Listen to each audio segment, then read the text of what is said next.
Hello friends, welcome to our YouTube official channel earn money jobs. हाँ जी, आज साडा कंप्यूटर्स का 11th लेक्चर है and our topic is the computer memory. मैं ਤੁਹਾਨੂੰ कंप्यूटर मेमोरी ਦਾ ਸਬਜੈਕਟਿਵ ਸਾਰਾ ਕਲੀਅਰ ਕਰਤਾ ਸੀ। Today we are going to discuss all the MCQs of this chapter, question answers ਜਿਹਨੂੰ ਕਹਿੰਦੇ ਆ। ਠੀਕ ਹੈ, ਜਿਨ੍ਹਾਂ ਦੀ ਆਪਸ਼ਨ ਦੀ ਜ਼ਰੂਰਤ ਸੀਗੀ ਉਹ ਮੈਂ ਇੱਥੇ ਮੈਂਸ਼ਨ ਕੀਤੇ ਹੋਏ ਨੇ। ਜਿਨ੍ਹਾਂ ਦੀ ਨਹੀਂ ਜ਼ਰੂਰਤ ਸੀ ਤੁਹਾਨੂੰ ਡਾਇਰੈਕਟਲੀ ਆਨਸਰ ਪਤਾ ਹੋਣੇ ਚਾਹੀਦੇ ਨੇ ਔਰ ਤੁਹਾਨੂੰ ਪਤਾ ਵੀ ਹੋਣਗੇ। ਜਿਹੜੇ ਕਨਫਿਊਜ਼ ਕਰਨ ਵਾਲੇ ਸੀ ਮੈਂ ਸਿਰਫ ਉਹਨਾਂ ਦੇ ਦਿੱਤੇ ਆਪਸ਼ਨਸ ਤੁਹਾਨੂੰ। ਚਲੋ, memory, as you people know, we have the two types of the memory are there in our computer। ਸਾਡੇ ਕੋਲ ਦੋ ਤਰ੍ਹਾਂ ਦੀ ਮੈਮਰੀ ਹੁੰਦੀ ਕੰਪਿਊਟਰ ਦੇ ਵਿੱਚ। ਪਹਿਲੀ ਗੱਲ ਤਾਂ ਮੈਮਰੀ ਹੁੰਦੀ ਕੀ ਹੈ ਜਿਸ 'ਚ ਅਸੀਂ ਡਾਟਾ ਸੇਵ ਕਰਦੇ ਹਾਂ। ਕਲੀਅਰ, ਦੋ ਤਰ੍ਹਾਂ ਦੀ ਮੈਮਰੀ ਹੁੰਦੀ ਹੈ, ਪ੍ਰਾਇਮਰੀ ਮੈਮਰੀ ਤੇ ਸੈਕੰਡਰੀ ਮੈਮਰੀ। ਪ੍ਰਾਇਮਰੀ ਮੈਮਰੀ ਕੀ ਕਰਦੀ ਹੈ? ਐਕਟ ਸਪੀਡ, ਆਪਣੀ ਕੀ ਕਰਦੀ ਹੈ? ਸਪੀਡ ਕਰਦੀ ਹੈ, ਸਪੀਡ ਦੱਸਦੀ ਕੰਪਿਊਟਰ ਦੀ। ਕਲੀਅਰ। ਔਰ ਜਿਹੜੀ ਸਾਡੀ ਸੈਕੰਡਰੀ ਮੈਮਰੀ ਹੁੰਦੀ ਹੈ that is मतलब use to the permanent storage, कि ਆਪਾਂ ਆਪਣਾ ਡਾਟਾ ਪਰਮਾਨੈਂਟ ਸੇਵ ਕਰਕੇ ਰੱਖਣਾ ਹੈ, ਉਹਦੇ ਲਈ ਯੂਜ਼ ਹੁੰਦੀ ਹੈ। ਚਲੋ ਹਾਂਜੀ, ਹੁਣ ਆਪਾਂ ਸਟਾਰਟ ਕਰਦੇ ਹਾਂ। which is the representative of the size of the memory। ਇਹਨਾਂ ਵਿੱਚੋਂ ਕਿਹੜਾ ਰਿਪਰੈਜ਼ੈਂਟ ਹੋਏਗਾ ਕਿ ਆਪਾਂ ਇੱਕ ਸਾਈਜ਼ ਦੱਸਣਾ ਹੈ ਮੈਮਰੀ ਦਾ, ਤੇ ਉਹ ਇਹਦੇ ਵਿੱਚ ਕਿਹੜਾ ਰਿਪਰੈਜ਼ੈਂਟੇਟਿਵ ਹੋਏਗਾ? ਦੇਖੋ, ਸਕੂਲ ਹੈ, ਸਕੂਲ ਦੇ ਰਿਪਰੈਜ਼ੈਂਟੇਟਿਵ ਕੌਣ ਨੇ? ਟੀਚਰਸ ਨਾ, ਕਿਉਂਕਿ ਟੀਚਰ ਸਟੂਡੈਂਟਸ ਨੂੰ ਪੜ੍ਹਾਉਂਦੇ ਆ। ਤੇ ਉਵੇਂ ਹੀ ਹੈ ਕਿ ਜਿਹੜੀ ਚੀਜ਼ ਮੈਮਰੀ ਨੂੰ ਉਹ ਕਹਿ ਲਓ ਹੋਲਡ ਰਿਪਰੈਜ਼ੈਂਟ ਕੀ ਕਰੂਗਾ, ਕੌਣ ਕਰੂਗਾ? Storage capacity, access mode, access time ਤੇ ਪਰਮਾਨੈਂਟ ਸਟੋਰੇਜ। ਦੇਖੋ, ਅਸੈਸ ਮੋਡ ਤੇ ਅਸੈਸ ਟਾਈਮ ਦਾ ਹੋ ਹੀ ਨਹੀਂ ਸਕਦਾ। ਠੀਕ ਹੈ, ਕਿਉਂਕਿ ਸਾਡੀ ਮੈਮਰੀ ਦੀ ਗੱਲ ਚੱਲਦੀ ਪਈ ਹੈ ਤੇ ਆਬਵੀਅਸਲੀ ਸਟੋਰੇਜ ਦੀ ਗੱਲ ਹੋਏਗੀ। ਹੁਣ ਦੇਖੋ, ਮੈਮਰੀ ਜਿਹੜੀ ਹੈ ਰਿਪਰੈਜ਼ੈਂਟ ਕੀ ਕਰਦੀ ਹੈ? परमानेंट स्टोरेज करती है कि स्टोरेज कैपेसिटी? देखो, स्टोरेज कैपेसिटी करेगी, परमानेंट स्टोरेज तो बात की गल है कि परमानेंट है भावे टेम्परेरी है। दैट इज द मतलब depend on the type of the memory. पर जेडी मेमोरी नु रिप्रेजेंट करती है चीज वो तो स्टोरेज कैपेसिटी करती है ना। सानू स्टोरेज कैपेसिटी दसदी है कि साडी मेमोरी दा साइज कितना है। चलो next, where is data saved permanently? कितने साडा डाटा परमानेंटली सेव हुंदा है? मैं ਤੁਹਾਨੂੰ ਦੋ ਚੀਜ਼ਾਂ ਕਰਵਾਈਆਂ ਸੀ, ਮੇਨ ਮੈਮਰੀ ਤੇ ਸੈਕੰਡਰੀ ਮੈਮਰੀ। ਮੇਨ ਮੈਮਰੀ 'ਚ ਮੈਂ ਤੁਹਾਨੂੰ ਕਿਹਾ ਸੀ ਸਾਡਾ ਡਾਟਾ ਕੀ ਰਹਿੰਦਾ? ਟੈਂਪਰੇਰੀ, ਕਿਉਂਕਿ ਉਹ ਕੀ ਐਕਟ ਕਰਦਾ as a speed. Even then ਕਿ ਸਭ ਕੁਝ ਉਹਦੇ ਕੋਲੋਂ ਹੀ ਹੋ ਕੇ ਸਾਰਾ ਕੰਮ ਹੁੰਦਾ ਹੈ। ਤੇ ਜਿਹੜੀ ਪਰਮਾਨੈਂਟ ਸਟੋਰੇਜ ਹੁੰਦੀ ਹੈ ਉਹ ਕਿੱਥੇ ਹੁੰਦੀ ਹੈ? ਸੈਕੰਡਰੀ ਸਟੋਰੇਜ 'ਚ। ਹਾਂਜੀ, ਸੈਕੰਡਰੀ ਸਟੋਰੇਜ ਹੀ ਹੁੰਦੀ ਹੈ ਨਾ। ਸਭ ਨੂੰ ਪਤਾ ਹੈ ਗੱਲ ਤਾਂ ਕਿ ਜਿਹੜਾ ਸਾਡੇ ਕੋਲ ਮੇਨ ਮੈਮਰੀ ਹੈ ਜਾਂ ਪ੍ਰਾਇਮਰੀ ਮੈਮਰੀ ਹੈ ਉਹ ਕੀ ਕਰਦੀ ਹੈ ਸਾਡੇ ਕੋਲ? Temporary storage. And secondary storage ਕੀ ਕਰਦੀ ਹੈ? Permanent storage. ਹਾਂਜੀ, where are programs and data to be used by the computer available? ਦੇਖੋ, क्वेश्चन ध्यान ਨਾਲ ਸਮਝੋ। Where are programs and data to be used by the computer available, ਕਿ ਜਿਹੜਾ ਸਾਡਾ ਡਾਟਾ ਤੇ ਪ੍ਰੋਗਰਾਮਸ ਯੂਜ਼ ਹੁੰਦੇ ਨੇ ਕੰਪਿਊਟਰ ਦੇ ਵਿੱਚ ਉਹ ਕਿੱਥੇ ਅਵੇਲੇਬਲ ਹੁੰਦੇ ਨੇ ਸਾਨੂੰ, ਕਿ ਅਸੀਂ ਉਹਨਾਂ ਨੂੰ ਯੂਜ਼ ਕਰ ਸਕਦੇ ਹਾਂ? ਉਹ ਸਾਡੇ ਪ੍ਰੋਸੈਸਿੰਗ ਯੂਨਿਟ ਦੇ ਵਿੱਚ ਹੁੰਦੇ ਆ, ਆਊਟਪੁੱਟ 'ਚ ਹੁੰਦੇ ਆ, स्टोरेज च हुंदे हैं कि इनपुट च हुंदे हैं? देखो, where are programs and data to be used by the computer, कि किथे डाटा पिया होएगा कि कंप्यूटर की कर सकते हैं यूज अवेलेबल किथे होएगा कंप्यूटर दे विच जेड़ा ਅਸੀਂ यूज कर सकते हैं। देखो, ना ही प्रोसेसिंग यूनिट दे विच होएगा, ना ही आउटपुट दे विच होएगा, ना ही इनपुट दे विच होएगा, किंदे विच होएगा? स्टोरेज च ना। जे ਤੁਹਾਡਾ स्टोरेज डाटा पिया होएगा ਤੁਸੀਂ ਤਾਂ ਹੀ ਦੁਬਾਰਾ ਦੀ यूज कर सकते हो कि नहीं?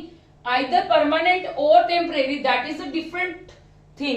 पर साडा डाटा किथे कीप मतलब होना चाहिए? that is on the storage। हाँ जी, how many types of the memory does a computer have? उन्होंने पूछी है किन्ने टाइप्स ਦੀ memory ਹੁੰਦੀ ਕੰਪਿਊਟਰ ਦੇ ਵਿੱਚ? 2 types ਦੀ। ਕੈਸ਼ ਮੈਮਰੀ ਨੂੰ ਕੰਸੀਡਰ ਨਹੀਂ ਕਰਨਾ ਕਿਉਂਕਿ ਉਹ ਤਾਂ ਇੱਕ ਇੰਟਰਮੀਡੀਏਟਰ ਹੁੰਦਾ ਹੈ, ਪਰ ਮੇਨ ਤਾਂ ਸਾਡੇ ਕੋਲ ਦੋ ਟਾਈਪਸ ਹੀ ਹੁੰਦੀ ਹੈ ਨਾ, that is the primary and secondary memory।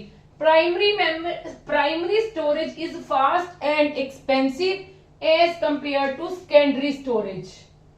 बिल्कुल ये गल सही है, फास्ट, क्योंकि देखो इनदी स्टोरेज कैपेसिटी जेडी साडी इनदी स्टोरेज कैपेसिटी है वो टेम्परेरी हुंदी है ना। इन्हें फास्ट क्यों हुंदी है? देखो, फास्ट इनदे कंपैरेटिव फास्ट क्यों हुंदी है? इनदे विच डाटा स्टोर किता हुंदा है। क्लियर है? ਜਦੋਂ ਇਹਨੇ ਲੈ ਲੈਣਾ ਇਹਦੇ ਕੋਲ ਡਾਟਾ ਤੇ ਆਬਵੀਅਸਲੀ ਜੇ ਇਹਦੇ ਕੋਲ ਪ੍ਰਾਇਮਰੀ ਮੈਮਰੀ ਨੇ ਸੈਕੰਡਰੀ ਮੈਮਰੀ ਕੋਲ ਡਾਟਾ ਲੈਣਾ ਅਗਰ ਆਪਾਂ ਨੂੰ ਚਾਹੀਦਾ ਹੈ ਦੇਣਾ ਵੀ ਉਹਨੂੰ ਹੀ ਹੈ ਤੇ ਆਬਵੀਅਸਲੀ ਫਾਸਟ ਟੈਕ ਤੇ ਇਹੀ ਕਰੇਗੀ ਨਾ ਤੇ ਉਹ ਐਕਸਪੈਂਸਿਵ ਵੀ ਹੋਏਗੀ ਤਾਂ ਹੀ ਸਾਡੀ ਸਪੀਡ ਮੈਟਰ ਕਰਦੀ ਹੈ। ਚਲੋ internal storage is also called ਕੀ ਕਹਿੰਦੇ ਇੰਟਰਨਲ ਸਟੋਰੇਜ ਨੂੰ ਹਾਂਜੀ ਇੰਟਰਨਲ ਸਟੋਰੇਜ ਨੂੰ ਹੋਰ ਕੀ ਕਹਿੰਦੇ ਨੇ is also called main memory.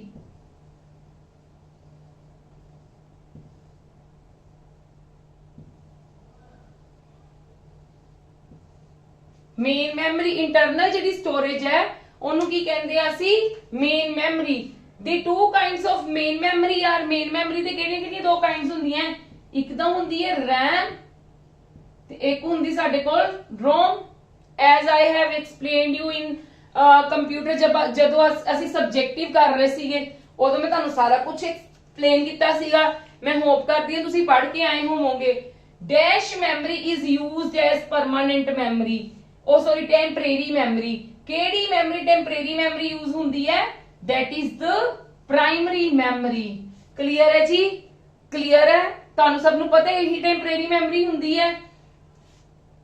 Sorry ਇੱਥੇ ਸਾਡੇ ਕੋਲ ਪਰ ਪ੍ਰਾਇਮਰੀ ਮੈਮਰੀ ਦਾ ਆਪਸ਼ਨ ਨਹੀਂ ਹੈਗਾ ਸਾਡੇ ਕੋਲ। ਮੈਂ ਇਹਦੇ ਵਿੱਚ ਆਪਸ਼ਨਸ ਦਿੱਤੇ ਨੇ ਵੈਸੇ ਕਰਕੇ ਦਿੱਤੇ ਸੀ ਕਿਉਂਕਿ ਮੈਨੂੰ ਪਤਾ ਸੀ ਤੁਸੀਂ ਵੀ ਪ੍ਰਾਇਮਰੀ ਲਿਖੋਗੇ ਮੇਰੇ ਮਾਈਂਡ 'ਚ ਵੀ ਪ੍ਰਾਇਮਰੀ ਆਇਆ ਸੀ ਬਟ ਜਦੋਂ ਮੈਂ ਆਪਸ਼ਨਸ ਦੇਖੀਆਂ ਫਿਰ ਮੈਨੂੰ ਲੱਗਿਆ ਨਹੀਂ।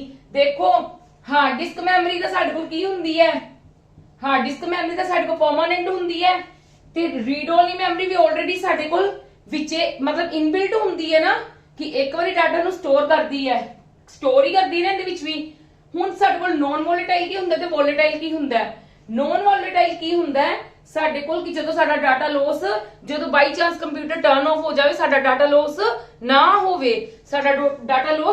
ਉਹਨੂੰ ਕੀ ਕਹਿੰਦੇ ਨੇ ਨੌਨ ਵੋਲੇਟਾਈਲ। ਤੇ ਵੋਲੇਟਾਈਲ ਚ ਕੀ ਹੁੰਦਾ ਕਿ ਬਾਈ ਚਾਂਸ ਸਾਡਾ ਕੰਪਿਊਟਰ ਕਿਸੇ ਕਾਰਨ ਹੈਂਗ ਹੋ ਗਿਆ ਜਾਂ ਲਾਈਟ ਚਲੀ ਗਈ ਹੈ ਤੇ ਜਿਹੜਾ ਵੀ ਡਾਟਾ ਅਸੀਂ ਕੰਮ ਕਰਦੇ ਹੋਵਾਂਗੇ ਉਹ ਡਾਟਾ ਸਾਰਾ ਕੀ ਹੋ ਜਾਏਗਾ ਲੋਸ ਹੋ ਜਾਏਗਾ। That is called the volatile memory. Volatile memory ਇਸੇ ਲਈ ਮੈਂ ਇੱਥੇ ਤੁਹਾਨੂੰ ਕੀ ਦਿੱਤਾ ਸੀਗਾ ਆਪਸ਼ਨਸ ਦਿੱਤੀਆਂ ਸੀਗੀਆਂ ਜਿਹੜੀ ਚੀਜ਼ਾਂ 'ਚ ਮੈਨੂੰ ਲੱਗਦਾ ਪਿਆ ਨਾ ਜ਼ਰੂਰੀ ਹੈ ਆਪਸ਼ਨਸ ਮੈਂ ਤੁਹਾਨੂੰ ਦੇ ਰਹੀ ਹਾਂ। ਹਾਂਜੀ dash is called the permanent memory built in your computer. ਕਿਹੜਾ ਸਾਡੇ ਕੋਲ ਕਿਹੜੀ ਪਰਮਾਨੈਂਟ ਮੈਮਰੀ ਹੈ ਪਰਮਾਨੈਂਟ ਮੈਮਰੀ ਸਾਡੇ ਕੋਲ ਕਿਹੜੀ ਹੈ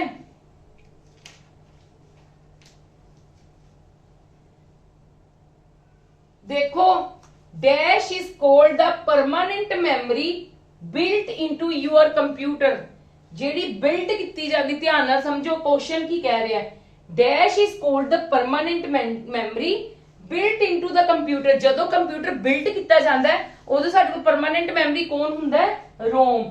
ਭਾਵੇਂ ਇੱਕੋ ਵਾਰੀ ਰਾਈਟ ਕੀਤੀ ਜਾਂਦੀ ਹੈ ਬਟ ਇਹਨੂੰ ਹੀ ਕਰਾਂਗੇ ਨਾ ਕਿਉਂਕਿ ਮੈਮਰੀ ਜਦੋਂ ਮੈਮਰੀ ਨੂੰ ਬਿਲਡ ਕਰਦੇ ਨੇ ਉਦੋਂ ਜਦੋਂ ਹੁੰਦੀ ਹੈ ਉਹਨੂੰ ਕੀ ਕਹਿੰਦੇ ਨੇ ਰੋਮ। ਇਹਦੇ ਵਿੱਚ ਤੁਸੀਂ ਹਾਰਡ ਡਿਸਕ ਜਾਂ ਸੈਕੰਡਰੀ ਸਟੋਰੇਜ ਨਹੀਂ ਕਹਿਣੀਗੀ। ਕਲੀਅਰ ਹੈ ਜੀ ਹਾਂਜੀ। Cache memory acts between cache memory ਕਿੰਦੇ ਵਿੱਚ ਹੁੰਦੀ ਹੈ ਮੇਨ ਮੈਮਰੀ ਤੇ ਹੋਰ ਕਿੰਦੇ ਵਿੱਚ ਹੁੰਦੀ ਹੈ ਕੈਸ਼ ਮੈਮਰੀ ਕਿੰਦੇ ਵਿੱਚ ਹੁੰਦੀ CPU ਤੇ ਮੇਨ ਮੈਮਰੀ ਦੇ ਵਿੱਚ ਕਿੰਦੇ ਵਿੱਚ ਹੁੰਦੀ ਹੈ CPU ਐਂਡ ਮੇਨ ਮੈਮਰੀ ਦੇ ਵਿੱਚ। ਕੀ ਕਿਉਂ ਹੁੰਦੀ ਹੈ ਕਿਉਂਕਿ ਜਦੋਂ ਇਹਦੇ ਕੋਲ ਬਾਈ ਚਾਂਸ ਡਾਟਾ ਜ਼ਿਆਦਾ ਹੋ ਜਾਂਦਾ ਹੈ ਤੇ ਰਿਪੀਟਡ ਜਿਹੜੀਆਂ ਇਨਸਟਰਕਸ਼ਨਸ ਨੇ ਉਹ ਕੈਸ਼ ਮੈਮਰੀ 'ਚ ਜਾ ਕੇ ਸੇਵ ਹੋ ਜਾਂਦੀਆਂ ਨੇ ਤੇ ਫਿਰ CPU ਕੀ ਕਰਦਾ ਜਦੋਂ ਵੀ ਇੰਸਟਰਕਸ਼ਨ ਲੈਂਦਾ ਮੇਨ ਮੈਮਰੀ ਤੋਂ ਜਾਂ ਉਹਨੂੰ ਇੰਸਟਰਕਸ਼ਨ ਦਿੰਦਾ ਜਾਂ ਉਹਨੂੰ ਡਾਟਾ ਬੈਕ ਦਿੰਦਾ ਪਹਿਲਾਂ ਕੈਸ਼ ਮੈਮਰੀ ਚੈੱਕ ਕਰ ਲੈਂਦਾ ਕਿ ਕੈਸ਼ ਮੈਮਰੀ 'ਚ ਤਾਂ ਨਹੀਂ ਕੋਈ ਡਾਟਾ ਪਿਆ। ਜੇ ਕੈਸ਼ ਮੈਮਰੀ 'ਚ ਡਾਟਾ ਪਿਆ ਹੁੰਦਾ ਤਾਂ ਫਿਰ ਉਹ ਕੀ ਕਰਦਾ ਕੈਸ਼ ਮੈਮਰੀ ਕੋਲ ਲੈ ਲੈਂਦਾ। ਕਲੀਅਰ ਹੈ ਇੰਨੀ ਗੱਲ। ਨੈਕਸਟ ਕਰੀਏ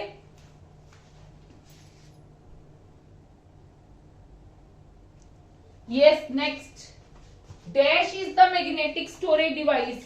ਹਾਂਜੀ ਮੈਗਨੈਟਿਕ ਸਟੋਰੇਜ ਡਿਵਾਈਸ ਕਿਹੜੀ ਹੁੰਦੀ ਹੈ ਹਾਰਡ ਡਿਸਕ। ਕਿਹੜੀ ਹੁੰਦੀ ਹੈ ਮੈਗਨੈਟਿਕ ਸਟੋਰੇਜ ਡਿਵਾਈਸ ਹੁੰਦੀ ਹੈ ਨਾ ਮੈਂ ਤੁਹਾਨੂੰ ਦੱਸਿਆ ਵੀ ਸੀਗਾ hard disk. Hard drive is used to store hard drive ਸਾਡਾ ਕੀ ਯੂਜ਼ ਕਰਦੀ ਹੈ ਸਟੋਰ ਕਰਨ ਲਈ ਹਾਰਡ ਡਰਾਈਵ। ਹਾਰਡ ਡਰਾਈਵ ਮਤਲਬ ਹਾਰਡ ਡਿਸਕ ਤੋਂ ਹੋਗੀ ਨਾ that means it is a permanent storage. Permanent is used to store permanent data. You will say permanent data. The capacity of 3.5 inch floppy disk is कितनी हुंदी सी की उनकी capacity 1.44 MB। मैं ਤੁਹਾਨੂੰ ਦੱਸਿਆ ਵੀ ਸੀ कि floppy disk is used to store the data but very मतलब कह लो small amount of data 1.44 MB ਸੀ ਕਿ ਜਿੰਨਾ ਜਿਹੜੀ ਫਲੋਪੀ ਡਿਸਕ 3.5 ਇੰਚ ਦੀ ਫਲੋਪੀ ਡਿਸਕ ਸੀ ਨਾ ਉਹ ਇੰਨਾ ਡਾਟਾ ਸਿਰਫ ਕੀ ਕਰਦੀ ਸੀ ਕੰਟੇਨ ਕੈਪੈਸਿਟੀ ਹੁੰਦੀ ਇੰਨੀ ਸੀਗੀ क्लियर है next dash is the process of dividing disk into tracks and sectors हाँ जी मैं ਤੁਹਾਨੂੰ ਹਾਰਡ ਡਿਸਕ ਦੇ ਇੱਕ ਬਹੁਤ ਵੱਡਾ ਟੌਪਿਕ ਸਮਝਾਇਆ ਸੀਗਾ ਸਾਰਾ ਟੋਟਲੀ ਤੁਹਾਨੂੰ ਹਾਰਡ ਡਿਸਕ ਦਾ ਇੱਕ ਟੌਪਿਕ ਸਮਝਾਇਆ ਸੀਗਾ ਉਹਨਾਂ ਨੇ ਕਿਹਾ ਕਿਹੜਾ ਇੱਕ ਪ੍ਰੋਸੈਸ ਹੁੰਦਾ ਜਿਹੜਾ ਡਿਵਾਈਡ ਕਰਦਾ ਸਾਡੀ ਡਿਸਕ ਨੂੰ ਇਨਟੂ ਟਰੈਕਸ ਐਂਡ ਕਿੰਨੇ ਵਿੱਚ ਕਰਦਾ ਹੈ ਸੈਕਟਰਸ ਦੇ ਵਿੱਚ ਕੀ ਕਰਦਾ ਇਹਦੇ ਵਿੱਚੋਂ ਟਰੈਕਿੰਗ ਕਰਦਾ ਹੈ ਫਾਰਮੈਟਿੰਗ ਕਰਦਾ ਹੈ ਅਲੋਟਿੰਗ ਕਰਦਾ ਹੈ ਕ੍ਰੈਸ਼ਿੰਗ ਕਰਦਾ ਹੈ क्रैश का की कोई डाटा खत्म ये नहीं हो सकता अलोटिंग का मतलब होता है कि टाइम अलोट हो जाना कि तेनू इतना टाइम मिलूगा मैनू इतना टाइम मिलेगा और ट्रैकिंग का किसी चीज का मतलब होता है कि डाटा ट्रैक करना मतलब डाटा कहिए आपां कि किधर तो किधर जा रहा है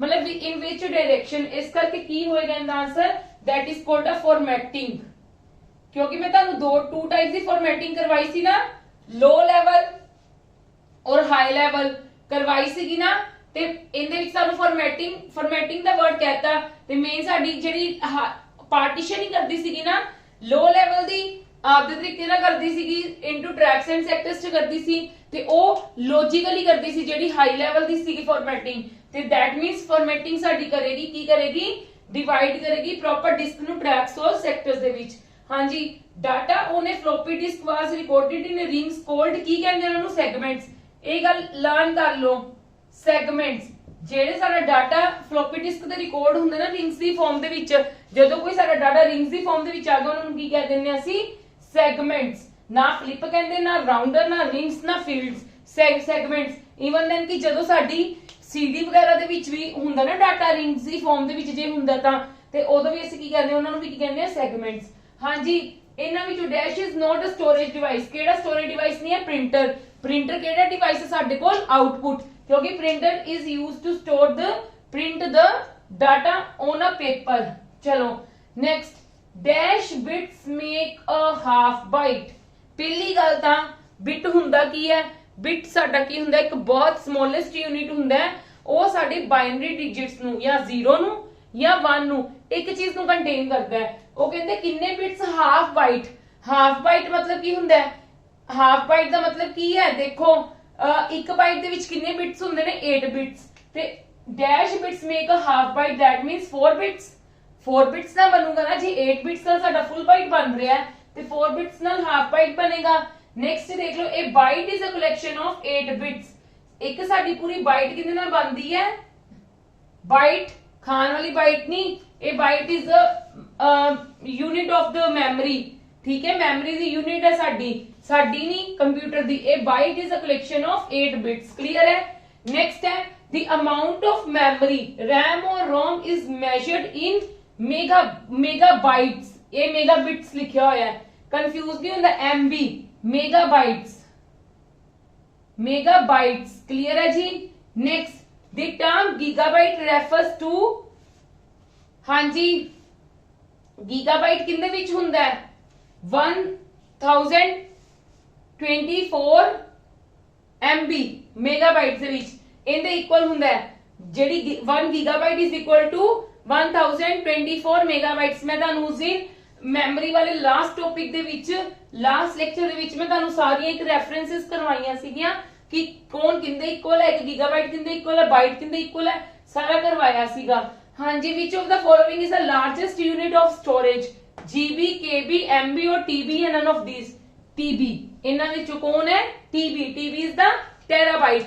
Clear है ने क्वेश्चंस हाँ जी कुछ स्टूडेंट्स मैनू PDF की गल कर रहे हैं मेरी गल ध्यान नाल सुनो मैं तुहानू जिन्ने क्वेश्चंस इत्थे करवा रही हां ना that is the more than sufficient यही मैं तुहानू PDF च देने सीगे ठीक है मैं इस करके तुहानू PDF च ना दे के मैं तुहानू क्लास दे विच ही डिस्कस करवा रही हां कि तुसी नाल नाल नोट डाउन भी कर सकते हो और तुहाडी डिस्कशन भी हो जाती है क्लियर है जी इस करके मैं तुहानू नहीं प्रोवाइड कर रही हां मैं तुहानू मैथ्स और रीजनिंग का भी इदां ही करवा रही हां कि जिन्ने मैक्सिमम टू मैक्सिमम क्वेश्चंस मैं आपा क्लास दे विच अटेम्प्ट कर लेने इस करके मैं इस तो तुहानू एक्स्ट्रा की देवां PDF ते यही तुहाडी PDF अगर तुहानू प्रोवाइड भी करूंगी मैं भी स्क्रीन कैप्चर लेके तुहानू यही चीज़ां ही प्रोवाइड करूंगी क्योंकि जेडे भी आपा मतलब जेडे भी टीचर्स है यही PDF प्रोवाइड करते हैं प्रैक्टिस पेपर्स ਉਹ प्रोवाइड करते ने ਜਿਹੜੇ ਲੈਸ ਨੰਬਰ ਆਫ ਕੁਐਸਚਨਸ ਅਟੈਂਪਟ ਕਰਵਾਉਂਦੇ ਨੇ ਬਟ ਤੁਹਾਨੂੰ ਪਤਾ ਹੈ ਮੈਂ ਤੁਹਾਨੂੰ ਡੇਲੀ ਰੀਜ਼ਨਿੰਗ ਦਾ ਵੀ ਤੇ ਮੈਥਸ ਦਾ ਵੀ ਇਵਨ ਕਿ ਕੰਪਿਊਟਰ ਦੇ ਵੀ ਮੈਂ ਤੁਹਾਨੂੰ maximum to maximum questions class ਦੇ ਵਿੱਚ ਹੀ ਅਟੈਂਪਟ ਕਰਵਾ ਰਹੀ ਹਾਂ ਕਿਉਂਕਿ ਮੈਨੂੰ ਹੁੰਦਾ ਡਿਸਕਸ਼ਨ ਹੋ ਜਾਵੇ ਤੁਹਾਨੂੰ ਪੀਡੀਐਫ ਮਿਲ ਗਈ ਮੈਨੂੰ ਕੀ ਪਤਾ ਤੁਸੀਂ ਸੋਲਵ ਕਰਦੇ ਹੋ ਕਿ ਨਹੀਂ ਕਰਦੇ ਤੇ ਬੈਟਰ ਹੈ ਕਿਉਂ ਨਾ ਮੈਂ ਤੁਹਾਨੂੰ ਕਲਾਸ ਦੇ ਵਿੱਚ ਹੀ ਸਮਝਾ ਦਵਾਂ ਚਲੋ ਨੈਕਸਟ ਕਰਦੇ ਹਾਂ ये स्टूडेंट्स ਮੈਨੂੰ ਨਾ ਇੱਕ एमसीक्यूज ਦੇ ਵਿੱਚ ਆ ਚੀਜ਼ ਬਹੁਤ ਮਿਲੀ ਇਸ ਚੈਪਟਰ ਦੇ ਵਿੱਚ ਇਹ ਵੀ ਇੰਪੋਰਟੈਂਟ ਹੈ ਬਹੁਤ ਜ਼ਿਆਦਾ ਪੇਪਰ ਵਿੱਚ ਆਈ ਹੋਈ ਹੈ ਇਸ ਕਰਕੇ ਫਿਰ ਮੈਨੂੰ ਲੱਗਾ ਕਿ ਮੈਂ ਤੁਹਾਨੂੰ ਕਿਉਂ ਨਾ ਸਾਰੇ ਹੀ ਰਿਵਾਈਜ਼ ਕਰਵਾ ਦਾਂ ਔਰ ਤੁਸੀਂ ਇਸ ਬਹਾਨੇ ਲਰਨ ਵੀ ਕਰ ਲਓਗੇ RAM stand for random assess memory random assess memory ROM stand for read only memory clear है SRAM static random access memory DRAM मतलब dynamic random access memory clear है EEPROM erasable programmable read only memory EEPROM electrically erasable programmable read only memory BIOS basic input output system clear है FDD floppy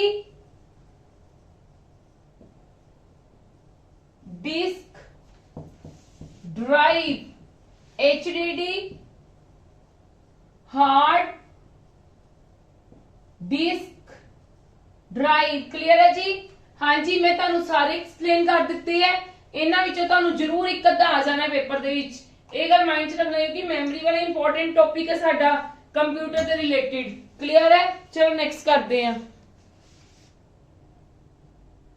yes next the main directory of a disk is called the dash directory ਜਿੱਦਾਂ ਆਪਣੇ directories ਬਣੀਆਂ ਹੁੰਦੀਆਂ ਨੇ ਤੇ ਉਹਨੂੰ main directory ਨੂੰ ਕੀ ਕਹਿੰਦੇ ਨੇ ਨੈਟਵਰਕ ਕਲੀਅਰ ਹੈ ਇਹ track location that cuts across all platters is called ਜਦੋਂ ਸਾਡੇ ਕੋਲ ਪਲੈਟਰਸ ਬਣ ਜਾਂਦੇ ਨੇ ਕਾਫੀ ਸਾਰੇ ਉਦੋਂ ਅਸੀਂ ਕੀ ਕਹਿੰਦੇ ਆ ਸਿਲੰਡਰ ਕਲੀਅਰ ਹੈ ਜੀ ਇਹ ਟਰੈਕ ਲੋਕੇਸ਼ਨ that cuts ਮਤਲਬ ਇਹ track location that cuts all platters ਨੂੰ ਹੋਲਡ ਕਰਦਾ ਉਹਨੂੰ ਕਹਿੰਦੇ ਨੇ cylinder which of the following is not an assess mode ਚ ਕੌਣ ਨਹੀਂਗਾ assess ਮਤਲਬ ਜਿਹੜਾ ਕੰਮ ਤੋੜ ਸਕੇ sequential ਕੀ ਹੈ मतलब लाइन च लगा हुआ है असेसिंग करता है कंटीन्यूअसली डायरेक्ट भी ते दैट मींस केड़ा है रैंडम जेड़ा खड़िया रहंदा है क्लियर है असेस मोड की हुंदा है रैंडम जेड़ा कांस्टेंट रहंदा है which of the following can hold maximum data इना सब चो मैक्सिमम डाटा कौन होल्ड करता है ऑप्टिकल डिस्क मैग्नेटिक डिस्क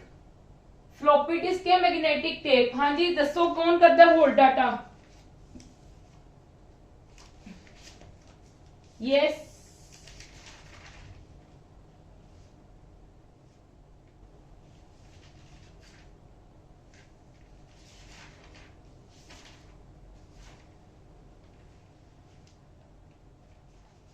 हाँ जी कौन करता है मैग्नेटिक टेप या मैग्नेटिक डिस्क क्योंकि ऑप्टिकल डिस्क ते फ्लॉपी डिस्क ते बहुत स्मॉल होंदियां ने ते मैक्सिमम डाटा कौन होल्ड करता है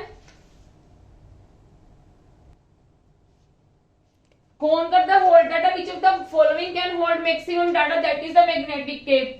ਮੈਨੂੰ ਕਨਫਿਊਜ਼ਨ ਹੋ ਗਈ ਸੀ ਕਿ ਮੈਗਨੈਟਿਕ ਡਿਸਕ ਔਰ ਮੈਗਨੈਟਿਕ ਟੇਪ ਚੋਂ, ਪਰ ਮੈਂ ਦੇਖਿਆ ਬਿਲਕੁਲ ਟੇਪ ਦੇ ਵਿੱਚ ਸਾਡਾ ਕੀ ਹੈ ਜ਼ਿਆਦਾ ਰਿਕਾਰਡ ਹੋ ਜਾਂਦਾ ਡਾਟਾ। ਹਾਂਜੀ ਇਹ ਚੈਪਟਰ ਸਾਡਾ ਇੱਥੇ ਹੀ ਖਤਮ ਹੁੰਦਾ। ਮੈਂ ਤੁਹਾਨੂੰ ਸਾਰਾ ਟੌਪਿਕ ਇਹ ਕਰਵਾ ਚੁੱਕੀ ਹਾਂ। ਜਿਹੜੇ ਕੁਐਸਚਨਸ ਟਫ ਸੀਗੇ ਮੈਂ ਤੁਹਾਨੂੰ ਉਹ ਡਿਸਕਸ ਕਰਵਾਏ ਨੇ। ਬਾਕੀ ਮੈਂ ਤੁਹਾਨੂੰ ਸਬਜੈਕਟਿਵ ਦੇ ਵਿੱਚੋਂ ਕੋਈ ਵੀ ਕੁਐਸਚਨ ਆ ਸਕਦਾ ਜਿਹੜਾ ਮੈਂ ਤੁਹਾਨੂੰ ਸਬਜੈਕਟਿਵ ਚ ਪੜਾਇਆ ਹੋਇਆ ਹੈ।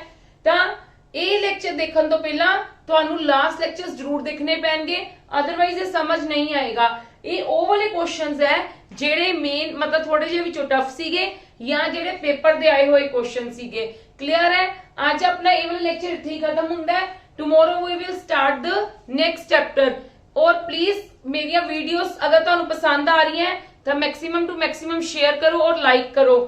ਤੁਹਾਨੂੰ पता है पंजाब गवर्नमेंट एग्जाम्स ਹੁਣ बस डेट नेड़े आ रही, पटवारी ਦੀ आ चुकी हुई है, पटवारी एग्जाम ਦੀ ਹੁਣ ਹੌਲੀ ਹੌਲੀ ਬਾਕੀਆਂ ਦੀ ਵੀ ਆ ਜਾਣੀ ਹੈ ਡੇਟ। ਇਸ ਕਰਕੇ ਤੁਹਾਡੇ ਕੋਲ ਬਹੁਤ ਵਧੀਆ ਮੌਕਾ ਹੈ ਸਾਰੀ ਤਿਆਰੀ ਕਰਨ ਦਾ। ਦੇਖੋ ਸਾਡੇ 11 ਲੈਕਚਰਸ ਹੋ ਚੁੱਕੇ ਨੇ ਔਰ ਮੈਂ 11 ਲੈਕਚਰਸ ਦੇ ਵਿੱਚ ਤੁਹਾਨੂੰ ਕੰਪਿਊਟਰ ਦੇ ਕਮ ਸੇ ਕਮ ਨਹੀਂ ਤਾਂ 6 to 7 ਟੌਪਿਕਸ ਕਵਰ ਕਰਵਾ ਚੁੱਕੀ ਹਾਂ ਵਿਦ ਕੁਐਸਚਨਸ। ठीक है, जेडे क्वेश्चंस ਤੁਹਾਨੂੰ पेपर ਦੇ ਵਿੱਚ ਵੀ ਆਏ ਹੈ ਇੱਕ ਦਿਨ ਕੀ ਕਰਾਂਗੇ ਜਿੰਨੇ ਵੀ ਸਾਰੇ ਕੁਐਸਚਨ ਕਰਵਾਏ ਨੇ ਹੋਰ ਮੈਂ एग्जाम ਵਾਲੇ ਕੁਐਸਚਨ ਕਰਕੇ ਆਪ ਉਹ ਸਾਰੇ ਕਲਾਸ ਦੇ ਵਿੱਚ ਡਿਸਕਸ ਕਰਾਂਗੇ।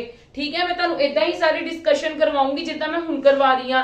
ਔਰ you people have no need to मतलब any PDF, you have no need of any PDF ਕਿਉਂਕਿ ਮੈਂ ਤੁਹਾਨੂੰ ਸਾਰਾ ਡਾਟਾ ਰੀਜ਼ਨਿੰਗ ਦਾ ਐਪਟੀਟਿਊਡ ਦਾ ਕੰਪਿਊਟਰ ਦਾ ਸਾਰਾ ਡਾਟਾ ਇੱਥੇ ਹੀ ਕਵਰ ਕਰਵਾ ਰਹੀ ਹਾਂ। ਤੁਸੀਂ ਖੁਦ ਦੇ ਨੋਟਸ ਬਣਾ ਸਕਦੇ ਹੋ वीडियोस ਨੂੰ ਪੋਜ਼ ਕਰਕੇ ਜਾਂ ਤੁਸੀਂ ਸਕਰੀਨ ਕੈਪਚਰ ਵੀ ਕਰ ਸਕਦੇ ਹੋ। ਠੀਕ ਹੈ, ਤੁਸੀਂ ਖੁਦ ਦੇ ਨੋਟਸ ਬਣਾਓ ਤਾਂ ਜ਼ਿਆਦਾ ਬੈਟਰ ਹੈ। ਅਗਰ ਤੁਹਾਨੂੰ ਇਸ ਤੋਂ ਵੀ ਜ਼ਿਆਦਾ ਮਟੀਰੀਅਲ ਚਾਹੀਦਾ ਹੈ ਤਾਂ ਸਾਡੀ ਵੈਬਸਾਈਟ ਤੇ ਈ-ਬੁੱਕਸ ਅਵੇਲੇਬਲ ਹੈ ਤੇ ਤੁਸੀਂ ਉਹਨਾਂ ਦੇ ਵਿੱਚੋਂ ਪ੍ਰੈਕਟਿਸ ਕਰ ਸਕਦੇ ਹੋ। ਇਸ ਤੋਂ ਵੀ ਜ਼ਿਆਦਾ ਕਰਨੀ ਚਾਹੁੰਦੇ ਹੋ ਤਾਂ ਪਰ ਜਿੰਨੇ ਵੀ ਤੁਹਾਨੂੰ ਕੁਐਸਚਨਸ ਕਰਵਾਏ ਹੈ ਹਰ ਚੀਜ਼ ਦੇ ਰੀਜ਼ਨਿੰਗ, ਐਪਟੀਟਿਊਡ ਐਂਡ ਕੰਪਿਊਟਰ ਤੁਹਾਨੂੰ ਐਗਜ਼ਾਮ ਦੇ ਧਿਆਨ ਦੇ ਵਿੱਚ ਰੱਖਦੇ ਹੋਏ ਕਰਵਾਇਆ, ਹਰ ਟਾਈਪ ਤੁਹਾਨੂੰ ਕਵਰ ਕਰਵਾਈ ਹੈ। ਤੁਸੀਂ ਉਹਨਾਂ ਦੀ ਹੀ ਭਾਵੇਂ ਪ੍ਰੈਕਟਿਸ ਕਰ ਲਓ, that is sufficient for you. Clear है जी? Thank you.